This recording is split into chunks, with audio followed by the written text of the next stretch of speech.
नमस्कार साथियों, मैं राहुल चौधरी आपका हार्दिक स्वागत करता हूं।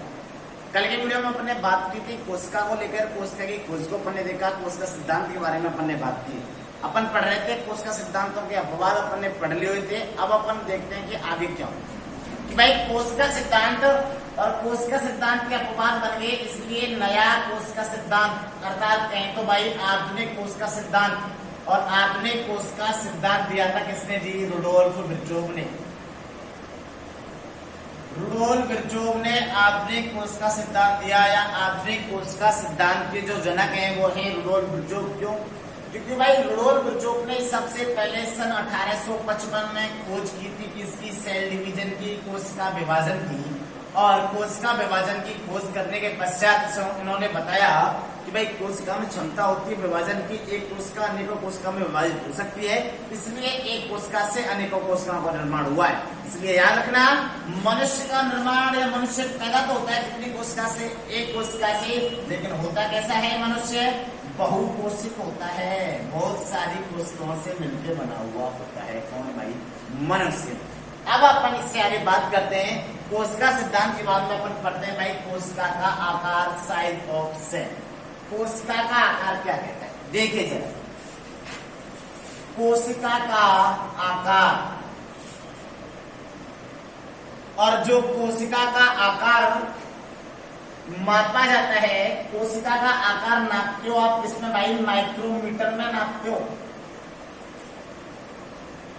याद रखना, कोशिका का आकार माइक्रोमीटर में नापा जाता है। लेकिन आपसे पूछा जाए कि भाई एक माइक्रोमीटर की वैल्यू कितनी होती है, एक माइक्रोमीटर कितने के बराबर होता है?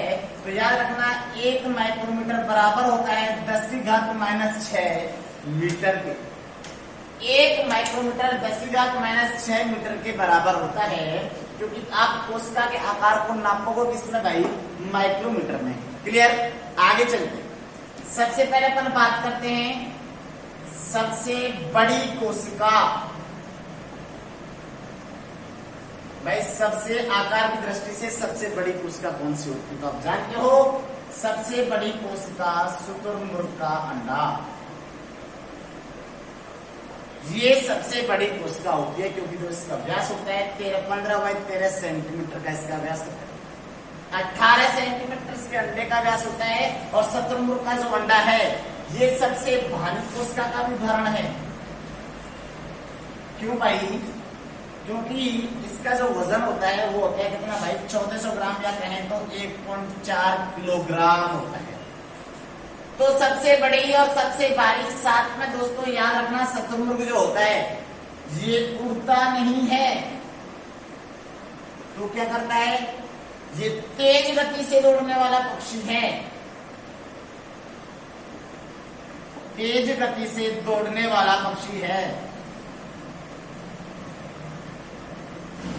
शुतुरमुर्ग के अलावा कीवी हुआ, पेंगुइन हुआ, ये पक्षी भी ये भी नहीं उड़ते हैं, ये भी तेजी दौड़ते हैं। न्यूजीलैंड में मिलते हैं पेंगुइन। आगे हम बात करते हैं सबसे छोटी कोशिका, और सबसे छोटी कोशिका किसकी है? सबसे छोटी कोशिका होती है भाई माइकोप्लाज्मा लैडलेवाई। माइकोप्लाज्मा लैडलेवाई की कोशिका सबसे छोटी कोशिका का उदाहरण होता है, या इसका दूसरा नाम क्या होता है? इसको दूसरा नाम और कहते हैं, इसको mycoplasma gallisepticum.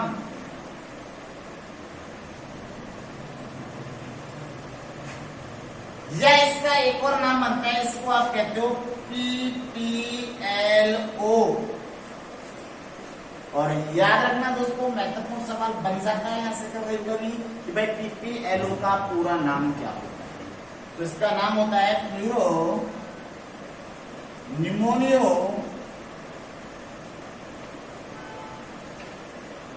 Like organism. Pleuropneumonia like organism PPLO का पूरा नाम होता है। सबसे छोटी कोशिका होती है माइक्रोप्लाज्मा लेडले। भाई याद रखना, कई बार अब तक परीक्षाओं में पूछ लिया गया है, यहां से क्वेश्चन। इस माइक्रोप्लाज्मा को कोशिका का जोकर भी कहा जाता है। कोशिका का जोकर भी कहते हैं भाई। किसको कहते हो भाई? माइक्रोप्लाज्मा को कहते हैं।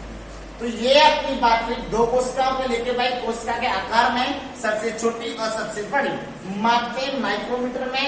1 माइक्रोमीटर की वैल्यू होती है 10⁻⁶। सबसे बड़ी शतमोखंड छोटा हो गया माइक्रोप्लाज्मा लेडले। भाई याद रखना, इसका जो आकार होता है 0.1 माइक्रोमीटर से लेकर 0.3 माइक्रोमीटर तक होता है। इसलिए सबसे छोटी कोशिका का उदाहरण और सबसे छोटी कोशिका का उदाहरण होता है माइक्रोप्लाज्मा लेडले। भाई आगे देखते हैं जरा।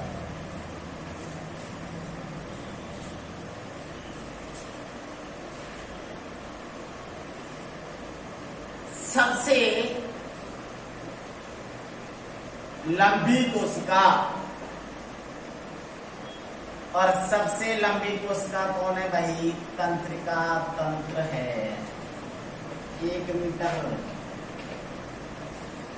सबसे लंबी तंत्रिका तंत्र है। हाँ जी, यही तंत्रिका तंत्र जिसकी इकाई होती है न्यूरॉन और अध्ययन करने वाला विज्ञान कहलाता है न्यूरोलॉजी। आगे अपन बात करते हैं कि भाई मनुष्य के लिए लेके सवाल आ जाए कि मनुष्य की सबसे छोटी कोशिका, सबसे बड़ी कोशिका या सबसे लंबी कोशिका कौन सी है? इसने अब स्पेशल करके पूछा है, जीव नहीं कहा है, इसने नाम दिया है कौन से जीव का? मनुष्य का। तो याद रखोगे, मनुष्य की सबसे छोटी कोशिका, और याद रखना मनुष्य की सबसे छोटी कोशिका शुक्राणु होती है। कौन सी होती है जी? शुक्राणु होती है। अगली अपन बात करें मनुष्य की सबसे बड़ी कोशिका। मनुष्य की सबसे बड़ी कोशिका, ह्यूमन बॉडी की सबसे बड़ी कोशिका अंडाणु होती है। कौन सी होती है जी? अंडाणु होती है। बात करें सबसे लंबी कोशिका, और सबसे लंबी कोशिका ये होती है भाई तंत्रिका तंत्र। कौन सी होती है जी? तंत्रिका तंत्र। लेकिन ये आंसर कब होंगे? ये जब आंसर होंगे जब क्वेश्चन में स्पेशली पूछा जाए। किसके लिए जी? मनुष्य के लिए। आगे अगर आपसे ऐसे वो पादप के बारे में बात करें और आपसे पूछे कि भाई पादप की सबसे छोटी, बड़ी व लंबी कोशिका कौन सी है? पादप की सबसे लंबी कोशिका, पादप की जो सबसे लंबी कोशिका होती है वो कौन सी होती है भाई? रेसे कोशिका या रेमी फाइबर कोशिका होती है। क्योंकि आप जानते हो रेसे तो वैसे भी सबसे लंबे होते हैं। तो पादप की सबसे लंबी कोशिका कौन सी? रेसे कोशिका।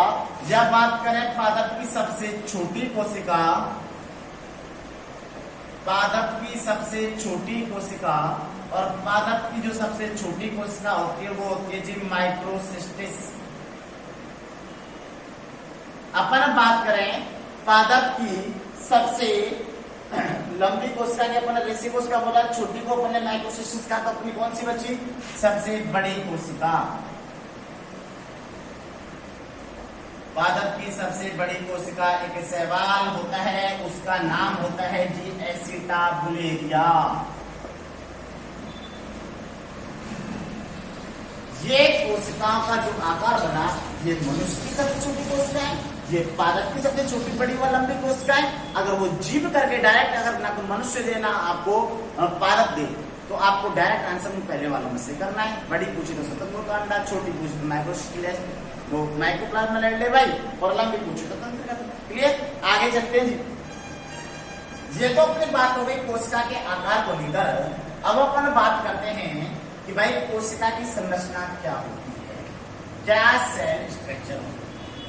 तो अपन देखते हैं भाई कोशिका की संरचना, सेल स्ट्रक्चर, कोशिका संरचना।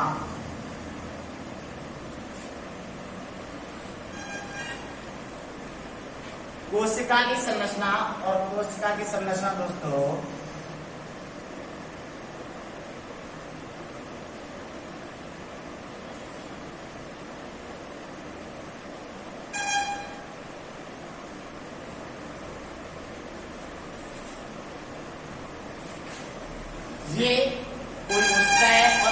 जो भारी आवरण है, ये भारी आवरण अर्थात इसको आप कहते हो कोशिका भित्ति। और आप समझ गए होंगे अगर कोशिका भित्ति उपस्थित है तो वह कोशिका कौन सी होती है? पादप कोशिका होती है। जैसा कि आपको मैंने बताया कि भाई प्लांट सेल और एनिमल सेल के बीच में जो मेन डिफरेंट होता है, जो मेन अंतर होता है वो क्या होता है? कोशिका भित्ति और कोशिका झिल्ली। अगर पहली संरचना कोशिका भित्ति है तो वह कोशिका पादप कोशिका होगी। अगर कोशिका भित्ति ना होके पहली संरचना कोशिका झिल्ली है तो वह कौन सी कोशिका होगी? जंतु कोशिका। लेकिन दोस्तों याद रखना, पादपों में केवल कोशिका भित्ति होती है, लेकिन कोशिका भित्ति के साथ साथ पादपों में कोशिका झिल्ली भी होती है। जंतु कोशिका में कोशिका भित्ति नहीं होती, केवल भारी आवरण कौन सा बनता है? कोशिका झिल्ली। ये वाला पोषण तो होता ही नहीं है। सबसे जो भारी आवरण होगा वो कौन सा होगा? कोशिका झिल्ली। तो ये मैंने एक प्लांट सेल का उदाहरण लिया जिसमें आपको मैं समझा सकूं कोशिका भित्ति और कोशिका झिल्ली बोले। जैसे अपन बात करते हैं भाई, सबसे पहले इसकी बात करते हैं, और इस कोशिका के अंदर उपस्थित क्या होते हैं? इसमें कोशिकाएं भी उपस्थित होते हैं जिनको अपन बारी बारी से आगे पढ़ने वाले हैं। जैसे माइटोकॉन्ड्रिया हुआ, केंद्रक हुआ, रेक्टिका हुए, लाइसोसोम हुए आदि कोशिका इसके अंदर उपस्थित होते हैं। उनको अपन देखते हैं। सबसे पहले अपन बात करते हैं कोशिका भित्ति और उसके बारे में, कोशिका झिल्ली के बारे में। उधर देखिए जरा कोशिका भित्ति। कोशिका भित्ति याद रखना है, केवल पादप कोशिका में उपस्थित होती है। केवल पादप कोशिका में। निर्माण के बारे में बात करें तो इसका जो निर्माण होता है वो होता है जिससे सेल्यूलोज से।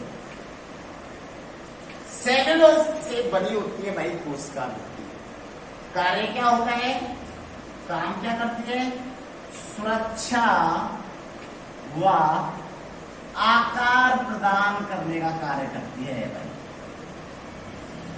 तो कोशिका भित्ति का कार्य हुआ सुरक्षा व आकार प्रदान करना। आगे अपन देखें भाई, कोशिका झिल्ली जो होती है, कोशिका भित्ति जो होती है, यह एक कैसी संरचना होती है जी? मृत संरचना है। Dead structure. कौन सी भाई? कोशिका। लेकिन आगे एक विशेष बात आप याद रखोगे, और वो विशेष बात क्या है? जीवाणु या कहें तो बैक्टीरिया की कोशिका भित्ति और ये कोशिका भित्ति बनी होती है जी किसकी भाई? काइटिन की। जीवाणु की कोशिका भित्ति काइटिन की बनी होती है। और यहां से बहुत ही सुंदर सा सवाल किया, जीवाणु या बैक्टीरिया को पादप वर्ग में रखा जाता है, क्यों? क्यों रखा जाता है? क्योंकि इसमें क्या उपस्थित होती है जी? कोशिका भित्ति पाई जाती है। जब कोशिका भित्ति इसके अंदर उपस्थित है तो आप जानते हो कोशिका भित्ति की उपस्थिति कौन सी कोशिका में ली जाती है? इसको पादप वर्ग में ली जाती है। इसलिए जीवाणु को आप कहां अध्ययन करते हैं? पादपों के अंदर अध्ययन करते हैं।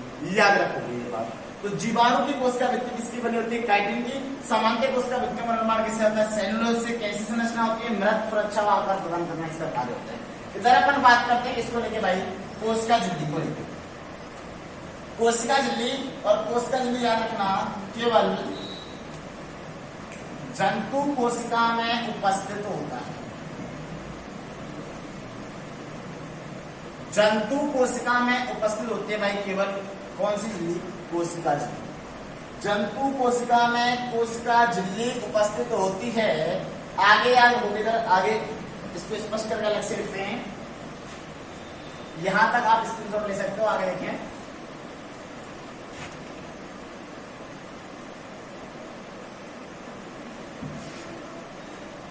कोशिका भित्ति के बारे में बात कर ली थी अपन। अब बात करेंगे किसके बारे में भाई? कोशिका झिल्ली के बारे में।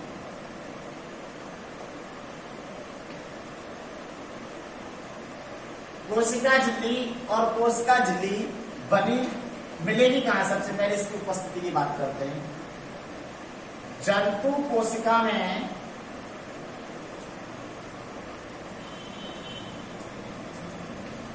उपस्थित होती है। कौन सी कोशिका में उपस्थित होती है भाई? केवल जंतु कोशिका में उपस्थित होती है। आगे बात करें भाई बनी हुई किसकी होती है, निर्माण किससे होता है इसका? तो इसका कोशिका झिल्ली का निर्माण लिपिड व प्रोटीन से होता है। फॉस्फोलिपिड बनाता है। कार्य क्या करती है भाई? पदार्थों के आवागमन में सहायक होती है और साथ साथ सुरक्षा व आकार प्रदान करती है। क्लियर? निर्माण हो गया, कार्य हो गया।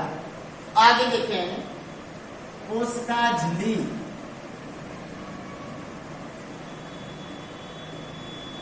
जीवित संरचना। कैसी संरचना है भाई? जीवित संरचना। क्लियर? नेक्स्ट, कोशिका झिल्ली जीवित संरचना हुई, आकार इसका कार्य हो गए। इसके अब आगे की बात करते हैं। कोशिका झिल्ली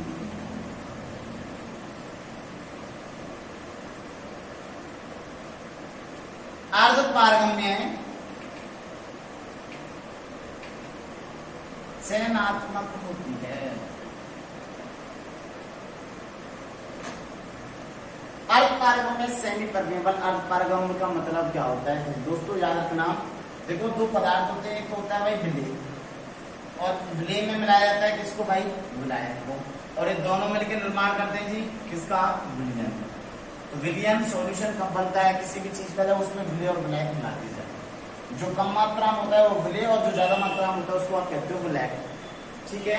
तो देखो जो विलेय होता है, अगर किसी कोशिका झिल्ली से विलेय और विलायक दोनों प्रवेश कर जाएं तो उस झिल्ली को कहते हैं आप पारगम्य झिल्ली। विलेय भी जा रहा है और विलायक भी जा रहा है, दोनों आसानी से आ जा रहे हैं, उसको आप कहते हो पारगम्य परमेबल।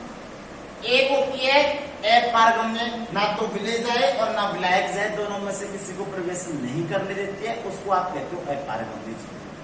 अपन बात करें अर्धपारगम्य को लेके।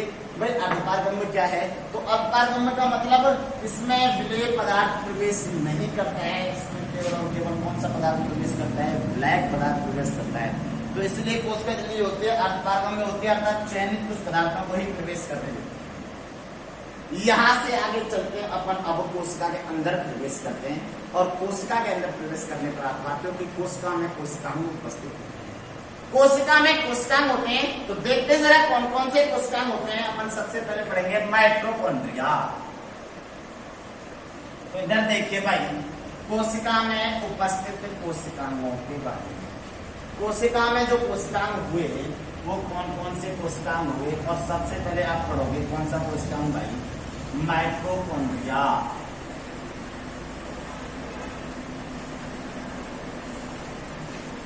माइटोकॉन्ड्रिया सबसे पहले अपन बात करते हैं किसको? खोज को लेके, कि माइटोकॉन्ड्रिया की खोज किसने की। तो याद रखना, माइटोकॉन्ड्रिया की खोज अल्टमान व कॉलिकर ने की। अल्टमान व कॉलिकर नामक वैज्ञानिक ने माइटोकॉन्ड्रिया की खोज की। नेक्स्ट देखें, अगर देखो ऑप्शन में अल्टमान और कॉलिकर दोनों अलग अलग ऑप्शन में अगर बाई चांस मिल जाए तो आप फर्स्ट प्रायोरिटी दोगे अल्टमान को, और सेकंड प्रायोरिटी किसको दोगे भाई? कॉलिकर। क्लियर? लेकिन अल्टमान ने क्या किया? अल्टमान ने माइटोकॉन्ड्रिया को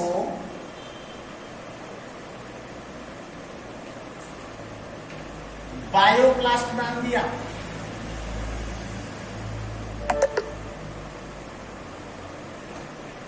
अल्टमान ने माइटोकॉन्ड्रिया को खोजा, लेकिन इसका जो नाम दिया वो इसका नाम क्या दिया?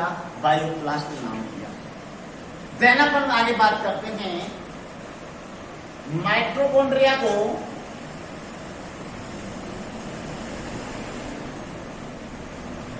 माइटोकॉन्ड्रिया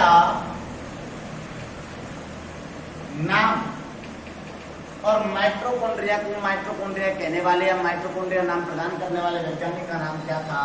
कार्ल बेंडा सी बेंडा। क्या नाम था? सी बेंडा या कार्ल बेंडा।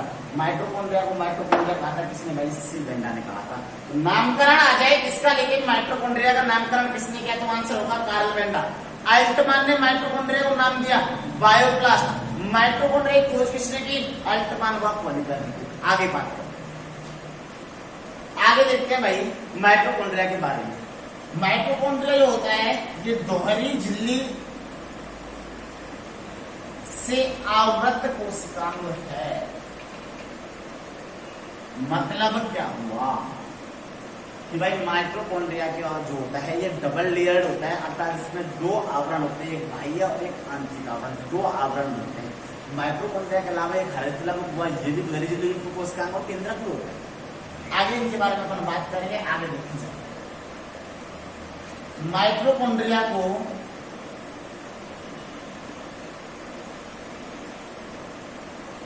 ऊर्जा का शक्ति गृह, भंडार गृह या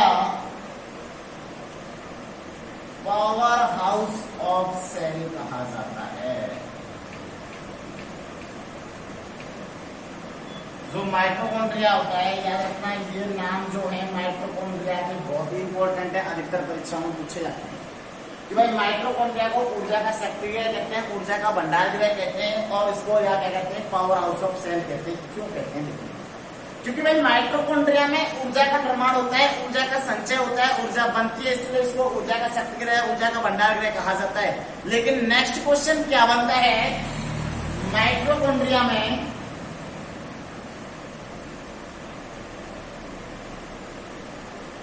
संचित ऊर्जा किसके रूप में होती है? एटीपी के रूप में होती है। माइटोकॉन्ड्रिया में संचित ऊर्जा किसके रूप में होती है? एटीपी के रूप में होती है। तो बात आ गई कि भाई जो माइटोकॉन्ड्रिया जो था, इसमें माइटोकॉन्ड्रिया में ऊर्जा बन रही थी, इसलिए इसको कोशिका का पावर हाउस से शक्ति गृह कह दिया। लेकिन जो ये एटीपी है, ये एटीपी क्या है? तो दोस्तों ऊर्जा की एक मुद्रा है एटीपी, और एटीपी का पूरा नाम, एटीपी का पूरा नाम है adenosine triphosphate. Adenosine triphosphate ATP का जी पूरा नाम। लेकिन आपसे कोई बोले ऊर्जा के एक एटीपी अणु में, ऊर्जा के एक एटीपी अणु में कितनी ऊर्जा निहित होती है? तो याद रखना ऊर्जा का एक एटीपी अणु बराबर होता है 7.3 किलो कैलोरी ऊर्जा के। तो ऊर्जा के एक एटीपी अणु से कितनी ऊर्जा मुक्त होती है भाई? 7.3 किलो कैलोरी ऊर्जा मुक्त होती है। आगे अपन बात करते हैं, जरा यहां तक आप स्क्रीनशॉट ले सकते देखिए। और माइटोकॉन्ड्रिया की क्या बात?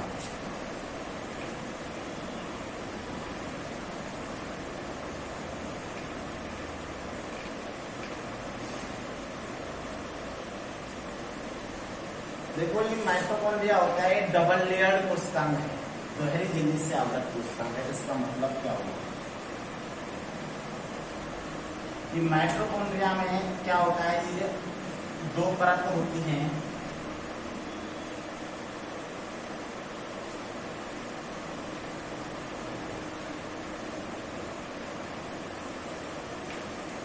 ये तो है माइटोकॉन्ड्रिया की भाई कौन सी? बाहरी परत, आउटर लेयर, और ये है कौन सी? आंतरिक परत। लेकिन क्या होता है, माइटोकॉन्ड्रिया के जो आंतरिक परत होती है, इस आंतरिक परत में अंतर्वरण पड़ जाते हैं। अंतर्वरण मतलब अंदर की ओर मुड़ना स्टार्ट कर देती है, जिससे ये कटी फटी हुई कांटेनुमा जैसी संरचना में बदल जाती है। और एक कांटेनुमा संरचना माइटोकॉन्ड्रिया की क्या कहलाती है भाई? क्रिस्टी कहलाती है। क्या कहलाती है? क्रिस्टी कहलाती है। याद रखना दोस्तों, माइटोकॉन्ड्रिया के बाहरी परत और आंतरिक परत में जो अवकाश मिलता है, इस अवकाश को क्या कहते हैं? इस अवकाश का नाम होता है पेरीमाइटोकॉन्ड्रियल स्पेस। पेरीमाइटोकॉन्ड्रियल स्पेस, स्पेस का मतलब क्या हुआ? रिक्त स्थान या अवकाश। तो बाहरी परत और आंतरिक परत के मध्य में मिलने वाला अवकाश जो था, जो खालिस्तान जो था, इसका अपने नाम क्या दे दिया भाई? पेरीमाइटोकॉन्ड्रियल स्पेस कहा, स्पेस कहा।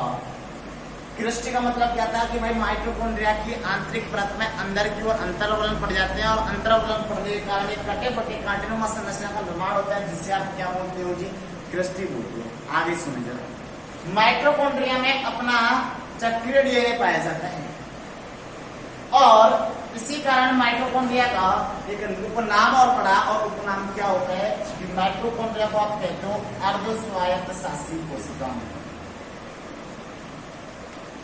क्या कहते हैं माइटोकॉन्ड्रिया को? अर्ध स्वायत्त शासी कोशिकांग। तो माइटोकॉन्ड्रिया को अर्ध स्वायत्त शासी कोशिकांग कहते हैं। माइटोकॉन्ड्रिया के अलावा ऐसा हरित में भी होता है, वो भी अर्ध स्वायत्त कोशिकांग है, वो भी डबल लेयर्ड कोशिकांग है, दोहरी झिल्ली से आवृत कोशिकांग है। लेकिन विशेष बात क्या है कि भाई जीवाणु में, जीवाणु कोशिका के अंदर माइटोकॉन्ड्रिया की संख्या 0 होती है। कैसी होती है? 0 होती है, अर्थात माइटोकॉन्ड्रिया जीवाणु कोशिका में नहीं पाया जाता है। तो याद रखोगे, जीवाणु कोशिका में माइटोकॉन्ड्रिया की संख्या 0 होती है, अर्थात माइटोकॉन्ड्रिया का अपवाद बन गया। कौन सी कोशिका? जीवाणु कोशिका। ये थी माइटोकॉन्ड्रिया के बारे में सारी। अब आगे अपन नेक्स्ट दूसरा कोशिकांग पढ़ते हैं, और दूसरा कोशिकांग होता है भाई कौन सा? राइबोसोम। जरा देखिए आगे राइबोसोम के बारे में अपन पढ़ते हैं। अपन देखते हैं राइबोसोम।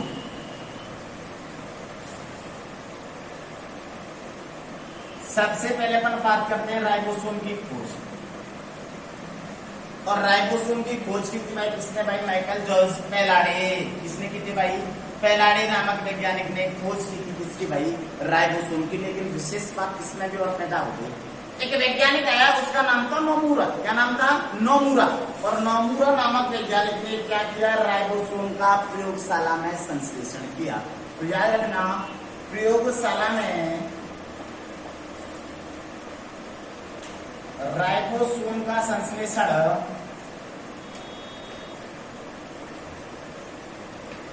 नोमुरा ने किया।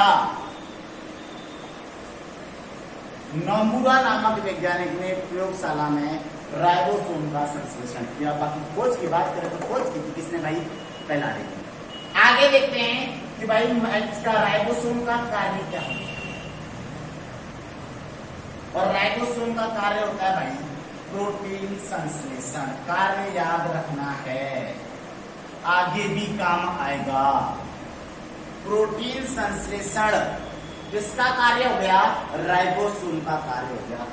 इस कार्य के आधार पर इसका उपनाम भी पढ़ गए दोस्तों, और इसका उपनाम क्या है? इसको कहते हैं प्रोटीन की फैक्ट्री या प्रोटीन का कारखाना। किसको कहते हैं भाई? राइबोसोम को कहते हैं। आगे बहुत ही विशेष बात आप याद रखोगे, कोशिका का सबसे छोटा कोशिकांग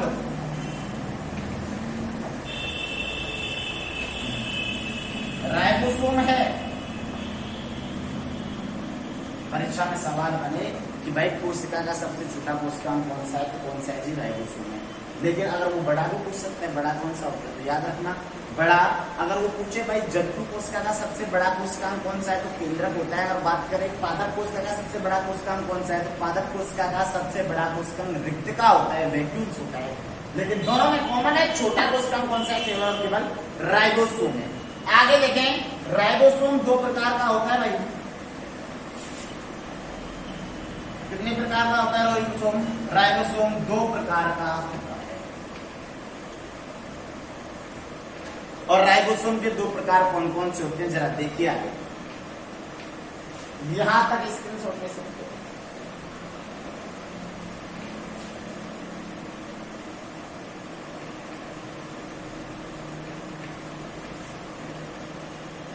देखिए दोस्तों, राइबोसोम और राइबोसोम के 2 प्रकार बने। 2 प्रकार कौन कौन से बने? एक प्रकार बना 70S और एक प्रकार बना इसका कौन सा? 80S। राइबोसोम मैंने कहा 2 प्रकार का, कौन कौन से? 70S प्रकार और एक प्रकार कौन सा हो गया जी? 80S। लेकिन 70S प्रकार के राइबोसोम की उप इकाई भाई 70S का निर्माण कौन कौन सी इकाइयों के मिलने से हुआ है? तो देखो 70S राइबोसोम की उपइकाई एक होती है 50S और एक होती है कौन सी जी 30S। सेम आगे बात करते हैं 80S प्रकार के राइबोसोम की उपइकाई एक होती है 60S और एक होती है जी 40S। लेकिन विशेष बात आपको क्या याद रखनी है, ये याद रखनी है कि भाई इनको जोड़ के मत देख लेना। अगर आप इनको जोड़ते हो, इनका जोड़ करोगे तो 60 और 40 तो 100 होते हैं, या लिखा है 80। आपको जोड़ना नहीं है क्योंकि ये दोनों इसकी उपइकाई है, इन दोनों के मिलने से इसका निर्माण होता है 80S उपइकाई। ये नाम किया हुआ ना कि जोड़ना है, खोपड़े में फिट कर लेना। ये बात जोड़ना सख्त मना है, यहाँ आपको जोड़ना नहीं है क्योंकि 50 और 30 तो 80 होते हैं, ये 70 लिखा हुआ है, 60 और 40 100 होते हैं, 80 लिखा हुआ है, तो आपको जोड़ना नहीं। क्लियर? देखो इन दोनों इकाइयों में भी बात करें 50S जो होती है ये होती है बड़ी इकाई और ये कौन सी इकाई होती है छोटी इकाई। इसमें भी 60S बड़ी उपइकाई है और ये कौन सी है जी छोटी उपइकाई। तो 70S की दो बन गई, 80S की भी दो बन गई। लेकिन यहाँ SS कई बार आया, इस S का मतलब क्या होता है? तो अब देखो इस S बराबर क्या होता है जी अवसादन गुणांक होता है। एक वैज्ञानिक आए थे, उनका नाम था स्वीडनबर्ग और स्वीडनबर्ग नामक वैज्ञानिक ने कांस्टेंट दिया कौन सा अवसादन गुणांक, इसको स्वीडनबर्ग यूनिट भी कहते हैं। आगे देखिए, लेकिन अब ये 50S और 30S और 60S और 40S ये दोनों उपइकाइयां भी तो आपस में जुड़ती हैं, इन दोनों को जोड़ने का काम किसका होता है? तो दोस्तों याद रखना Mg+2 आयन, अर्थात कहें तो मैग्नीशियम आयन दोनों राइबोसोम की उपइकाइयों को जोड़ता है। तो राइबोसोम की उपइकाइयों को जोड़ने का काम कौन सा आयन करेगा? मैग्नीशियम आयन करेगा। ये सारी बातें थी आपकी कौन से कोशिकांग के बारे में? राइबोसोम कोशिकांग के बारे में।